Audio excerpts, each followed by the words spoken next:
Kembali di Breaking News Kompas TV, Saudara. Selain soal metode, menurut Said Karim, ahli hukum pidana yang dihadirkan oleh penasihat hukum dari Putri Chandrawati dan Ferdy Sambo, dalam dakwaan juga perlu dijelaskan kapan kondisi tenang yang menjadi unsur penting perencanaan pembunuhan dalam pasal 340 KUHP mesti terpenuhi.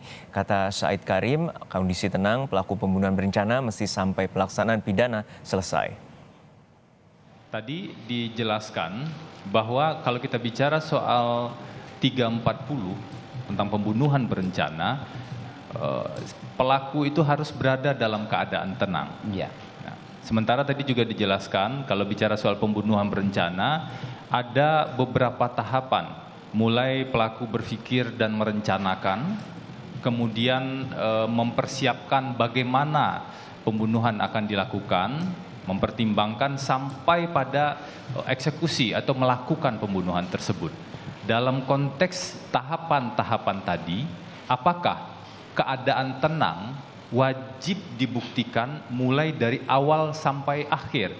Jadi pelaku harus tenang dari awal sampai akhir dalam melewati 4 tahapan tersebut. Silakan, saudara. Iya, tentu saja, karena yang Bapak penasihat hukum pertanyakan ada dalam kedudukan dakwaan pembunuhan berencana, maka ketenangan itu harus mulai pada saat timbulnya maksud atau niat melakukan pembunuhan, kemudian pelaksanaan, kemudian memikirkan bagaimana bentuk perbuatan pembunuhan itu dilakukan, dengan cara bagaimana, di mana akan dilakukan, kapan waktunya.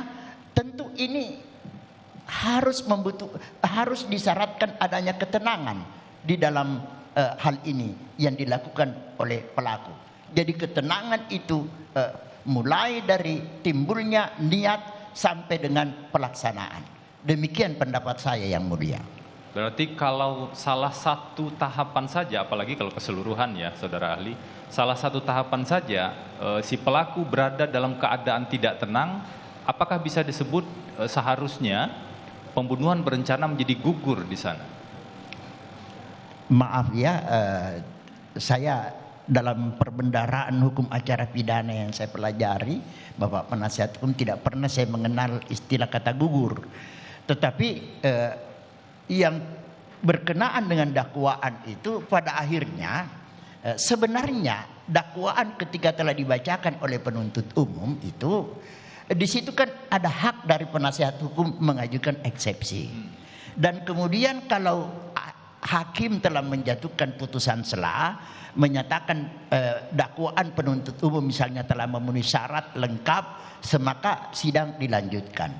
Sekiranya kemudian majelis hakim berpendapat bahwa eksepsi penasihat hukum itu diterima, maka kemudian dakwaan dinyatakan tidak dapat diterima, maka tentu proses pemeriksaan itu tidak dilanjutkan, tetapi penuntut umum akan melakukan perbaikan surat dakwaan. Itu dari segi perspektif hukum acara pidana yang kita anut sesuai Undang-Undang Nomor 8 Tahun 81 tentang KUHP.